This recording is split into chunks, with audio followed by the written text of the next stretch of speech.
Hello, नमस्कार. आपल्या YouTube चॅनलवर तुम्हा सर्वांचं अगदी मनापासून स्वागत आहे. आज आपण बनवणार आहे अतिशय पौष्टिक असा नाश्ता. जर तुम्हाला चपाती भाजी रोज रोज खाऊन कंटाळा आलेला असेल, तर असं नवनवीन आणि चमचमीत काहीतरी आगळं वेगळं खायला कुणाला आवडणार नाही. अतिशय पौष्टिक असा आपला नाश्ता आहे. मुलं पण चपाती भाजी खाऊन कंटाळलेले असतात, तर हे असं बनवून दिलं तर मुले पण आवडीने खातात आणि अतिशय पौष्टिक असा नाश्ता आहे. तर मी 3 वाट्या पीठ भिजवलेलं आहे. जसं आपण चपातीला भिजवतो तसंच भिजवायचं आहे. पण हे जरा असं जास्त घट्टसर भिजवायचं आहे. एकदम असं जास्त घट्ट भिजवायचं आहे. जसं चपातीला भिजवतो तसंच भिजवलं, पण जरा घट्ट भिजवलेलं आहे. तर मी अगदी थोडासा गोळा घेतलेला आहे पिठाचा आणि पोळपाटावर आपल्याला असं पोळपाटावर लांबट आकाराचं असं करायचं आहे किंवा तुम्ही हातावरही करू शकता. बनवायची एकदम सोपी पद्धत आहे. तर जसं आपण शेंगोळ्याला बनवतो तसंच बनवायचं आहे, बघू शकता. तर हे नाश्ता तुम्ही एकदा बनवला तर तुमची मुलं तुम्हाला आठवड्यातून 2 वेळा तरी नक्की बनवायला लावतील आणि हे खाल्ल्याच्या नंतर इतकं चवदार लागते ना, रोजच खावंसं वाटते, एवढं भारी लागते आणि मुलांना तुम्ही डब्यात बी देऊ शकताय. कधी बी सकाळ, दुपार, संध्याकाळ कधीही आपण खाऊ शकतो. एवढा भारी लागते. तर छोटे-छोटे असे मी कट करून घेतलेले आहेत, बघू शकताय. तर आपल्याला काय करायचं आहे, आपल्याला लागणार आहे आता मॅगीचा चमच लागणार आहे. तर चमच काय करायचा आहे, तर छोटासा असा तुकडा घ्यायचा आहे आणि चमचवर उलट्या साईडला आपल्याला ठेवून घ्यायचं आहे, बघू शकताय.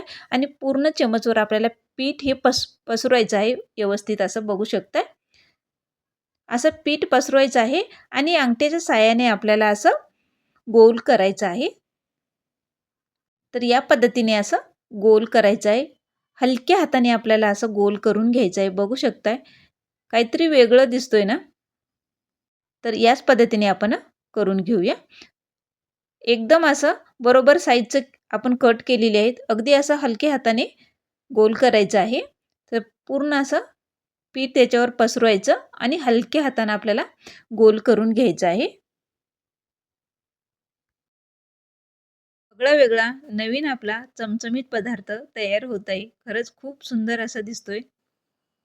तर मी याच पद्धतीने सगळे करून घेते. पूर्ण आता मी असे केलेले आहेत. बघू शकताय किती सुंदर असे दिसतात.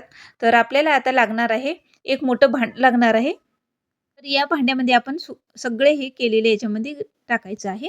तर एकमेकाला चिटकू नये म्हणून आपल्याला वरनं थोडंसं पीठ भुरभुरायचं आहे. तर गव्हाचं पीठ आपल्याला भुरभुरायचं आहे याच्यावर आणि व्यवस्थित याला आता मिक्स करायचं आहे.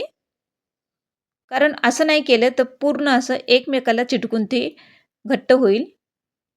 तर थोडंसं आपल्याला गव्हाचं पीठ भुरभुरलं की असे एकदम असं सुट्टं-सुट्टं झालेलं आहे, बघू शकताय. तर आता आपल्याला काय करायचं आहे, मोठी कढई घ्यायची आहे किंवा मोठं भांडं घ्यायचं आहे. तर आपल्याला त्याच्यामध्ये पाणी गरम करायला ठेवायचं आहे. इकडे मी 2 तांबे पाणी गरम करायला ठेवलेलं आहे. याच्यामध्ये चवीनुसार पाण्यामध्ये मीठ घातलेलं आहे. मीठ घातली, खळखळून उकळी आली, की आपल्याला याच्यामध्ये सोडून घ्यायचं आहे गरम पाण्यामध्ये. तर आता उकळी येतच आहे. तर याच्यामध्ये पूर्ण आता हे सोडून घेते मी. अगदी याला खळखळून अशी उकळी आली, की पूर्ण याच्यामध्ये असं सोडून घ्यायचं आहे आणि पूर्ण चमचने अलगद हाताने मिक्स करायचं आहे व्यवस्थित. तर आता खळखळून उकळी आलेली आहे. आपण आता याला 1-2 मिनिट मिडियम गॅसवर आपल्याला झाकून ठेवायचं आहे. तर झाकून ठेवून आपण 2-3 मिनिट शिजून घेऊया. तर याला शिजायला 7 ते 8 मिनिटं लागतात. जास्त काही वेळ लागत नाही. तर बघू शकताय. तर 2-3 मिनिटं मी आता झाकून ठेवून शिजून घेतलेलं आहे. मस्त अशी खळाखळा उकळी आलेली आहे. पूर्ण आता हे शिजलेले आहेत. पाण्यावर वर तरंगतात. शिजले नाही म्हणजे खाली राहतेत. आता हे मस्त शिजलेले आहेत आपण. आता याला आपण पाण्याच्या बाहेर काढूया. मी गॅस बंद केलेला आहे आता. तर बघू शकताय अतिशय सुंदर असे काहीतरी आगळं-वेगळं दिसतोय. आता हे पूर्ण याच्यामध्ये पाण्याच्या बाहेर काढून घेऊया. इकडं भांड्यामध्ये आपण काढून घेऊया. आता पूर्ण आपण काढून घेतलेली आहेत आणि इकडं कढई गरम करायला ठेवलेली आहे. अगदी एक पळी आपण तेल घेतलेलं आहे. तेल तुम्ही तुमच्या आवडीनुसार घेऊ शकताय. कमी जास्त तेल करू शकताय. अर्धा चमच जिरं घेतलेलं आहे. आता जिरं घातलं, छान तडतडलं जिरं, की याच्यामध्ये मी बारीक चिरून घेतलेला एक कांदा घालायचा आहे. कांदा लालसर होईपर्यंत आपल्याला परतायचा आहे. तर याच्यामध्ये घातलेला आहे आता बारीक चिरून घेतलेला मी लसूण घातलेला आहे. तर लसूण ठेचून न घेता मी चिरून घेतलेला आहे. कांदा लालसर होईपर्यंत परतून घेऊया. गॅस मिडियम आहे. मिडियम गॅसवरच परतून घ्यायचं आहे. तर आपल्याला याच्यात घालायचं आहे, मी अर्धा चमचा आता घातलेला आहे. लसूण मिरचीचा ठेचा घातलेला आहे. तर तुम्ही तुमच्या आवडीनुसार घालू शकताय तिखट.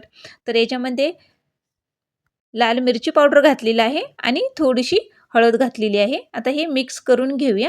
मिक्स केल्याच्या नंतर आपल्याला घालायचं आहे याच्यामध्ये मी 2 चमच घालणार आहे. टमाट्याची प्युरी घालणार आहे. तर टमाटा आहे ते मिक्सरला मी फिरून घेतलेलं आहे. 2 चमच आपण टमाट्याची प्युरी घेतलेली आहे. आता हे मिक्स करायचं आहे. टमाटे प्युरीला ती तेल सुटेपर्यंत परतून घेतलेलं आहे. तर थंडीचे दिवस आहेत, भरपूर सारी आता मेथीची भाजी आलेली आहे. तर आपल्याला आता बारीक चिरून घेतलेली मी अगदी थोडीशी मेथीची भाजी टाकलेली आहे याच्यात. तर आपल्याला घालायचं आहे चिली सॉस याच्यामध्ये. अगदी थोडंसं चिली सॉस घालणार आहे. 1-2 चमच मी चिली सॉस घातलेला आहे. पुन्हा एकजीव करून घ्यायचं. जर तुम्हाला कांद्याची पात आवडत असेल बारीक चिरून, तर ते पण खूप छान लागते कांद्याची पात पण याच्यामध्ये.